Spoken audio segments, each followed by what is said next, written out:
Ah, o livro de Levítico. Para muita gente, parece só uma lista de regras antigas, meio confusas, né? Mas e se a gente olhasse para ele de outro jeito? E se ele for, na verdade, um manual de sobrevivência para lidar com uma questão de vida ou morte? Nesta análise, a gente vai desvendar o sistema fascinante que está por trás de todas essas leis. Essa era a grande questão para os antigos israelitas. Tenta imaginar a cena. Eles acreditavam que a presença de um Deus santo, puro e incrivelmente poderoso morava literalmente no meio do acampamento deles. Isso criava uma tensão, sabe? Um desafio enorme. Como é que se administra essa proximidade, que era até perigosa, sem acabar sendo destruída? E aí que entra Levítico. Ele é, na essência, esse manual. É o conjunto de protocolos sagrados, um guia super detalhado sobre como um povo comum poderia interagir com o divino, como gerenciar o sagrado e, no fim das contas, como sobreviver à presença avassaladora da santidade no dia a dia. Para a gente entender toda essa complexidade, nosso roteiro vai ser este aqui. A gente vai explorar como esse guia funcionava desde os rituais lá no santuário até as regras da vida cotidiana e o que realmente estava em jogo quando esses protocolos eram ignorados. Ok, então tudo começa com uma ideia central, a santidade. O espaço de Deus era puro, era intenso, era santo. E para que pessoas comuns pudessem sequer chegar perto, elas precisavam de um guia. Um guia sobre como se tornar santo ou pelo menos ritualmente puro. O jeito principal de se comunicar e interagir com Deus era através do sistema de sacrifícios. E aqui tem um ponto fundamental. Não era só sobre pedir perdão por pecados, não. Era também sobre agradecer, sobre ter comunhão, sobre restaurar a paz. Eram os protocolos centrais para se aproximar do sagrado.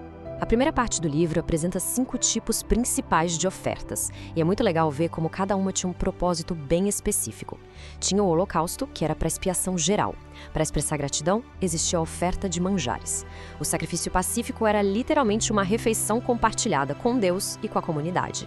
Se alguém cometesse um erro sem querer, tinha o sacrifício pelo pecado. E olha que importante, se o erro prejudicasse outra pessoa, o sacrifício de reparação exigia que o dano fosse consertado primeiro. Ou seja, um sistema super bem pensado. Uma frase que se repete dezenas de vezes no texto é essa: odor agradável a Javé. E não, a ideia não era o cheiro da fumaça, claro. Isso era um sinal simbólico, a linguagem para dizer que o protocolo foi seguido direitinho, a oferta foi aceita e a harmonia entre o céu e a terra estava, por um momento, restaurada. Agora, com rituais tão complexos e com tanta coisa em jogo, surge uma pergunta óbvia. Quem é que podia fazer tudo isso? Não era qualquer um que podia simplesmente chegar no altar. Era preciso ter um pessoal treinado e autorizado. E é aqui que entram os sacerdotes. O capítulo 8 de Levítico descreve a cerimônia de ordenação de Arão e seus filhos. E era um processo super detalhado que durava uma semana inteira. Eles eram lavados, vestidos com roupas especiais, ungidos com óleo. E aí vinha a consagração com o sangue dos sacrifícios, na orelha, nas mãos e nos pés. O que isso simbolizava? Que tudo o que eles ouvissem, fizessem e para onde fossem a partir dali estaria dedicado ao serviço de Deus. Então, os sacerdotes funcionavam como mediadores essenciais. Eles representavam o povo diante de Deus e Deus diante do povo. Eram tipo os guardiões dos protocolos sagrados, os responsáveis por gerenciar essa fronteira perigosa entre o santo e o profano com total segurança. Mas olha só, esses princípios de santidade não ficavam só lá no santuário, não. Eles se espalhavam por todos os cantos da vida diária de cada israelita, criando um sistema completo que definia a própria realidade deles. Para navegar nesse mundo, era preciso entender os conceitos de puro e impuro. E muita atenção aqui.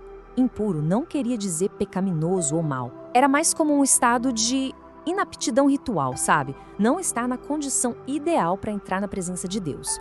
Por exemplo, ter contato com a morte ou certas doenças deixava uma pessoa impura e ela precisava de um tempo de purificação para poder voltar ao espaço sagrado.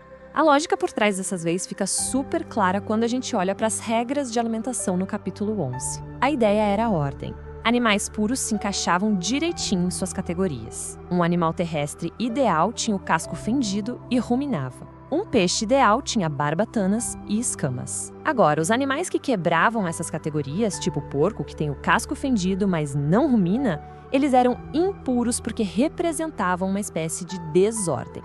E esse sistema se aplicava a absolutamente tudo, o que mostra o quão profunda era essa visão de mundo. O capítulo 12 fala da impureza ritual depois do parto. Os capítulos 13 e 14 detalham como diagnosticar e lidar com doenças de pele e até com um mofo nas paredes de uma casa, tratando tudo isso como formas de desordem que precisavam ser contidas e purificadas.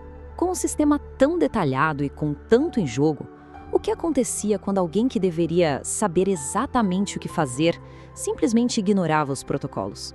Bem, o livro não deixa a gente na dúvida. E, para ilustrar a seriedade mortal dessas regras, o texto nos dá um exemplo bem chocante envolvendo os próprios filhos de Arão que tinham acabado de ser consagrados. Logo depois daquela cerimônia grandiosa de ordenação, Nadab e Abiú, os filhos de Arão, pegaram seus incensários e fizeram uma oferta. Só que o texto diz que foi um fogo estranho, algo que não seguiu o protocolo que Deus tinha ordenado. Eles trataram o espaço sagrado com displicência. E na presença direta do poder divino, simplesmente não havia margem para erro ou para improviso. A resposta foi instantânea e letal. Um fogo saiu da presença de Deus e consumiu os dois. Essa história, bem no meio do livro, funciona como um aviso muito sério. A santidade de Deus é poderosa e perigosa, e os protocolos existem por um motivo. Ignorar isso tem consequências fatais. Quando a gente dá um passo para trás e olha o quadro completo, percebemos que Levítico não é só uma coleção aleatória de rituais, é algo muito, muito maior. O livro inteiro é um projeto para construir uma nação. Essas leis sobre comida, pureza, relacionamentos, justiça social, tudo isso criou uma cultura distinta, uma identidade única que diferenciava os israelitas de todos os seus vizinhos. No final, a lógica por trás de tudo se resume a esta frase: a razão para cada regra era que o caráter do povo refletisse o caráter do Deus que vivia no meio deles. Eram chamados para serem diferentes, para serem um povo santo. No fim das contas, o grande legado de Levítico não está nos detalhes de cada sacrifício, mas nessa visão gigante que ele apresenta. Ele forneceu uma estrutura para a vida que moldou a identidade e a visão de mundo do antigo Israel por séculos. Isso nos deixa com uma pergunta para refletir.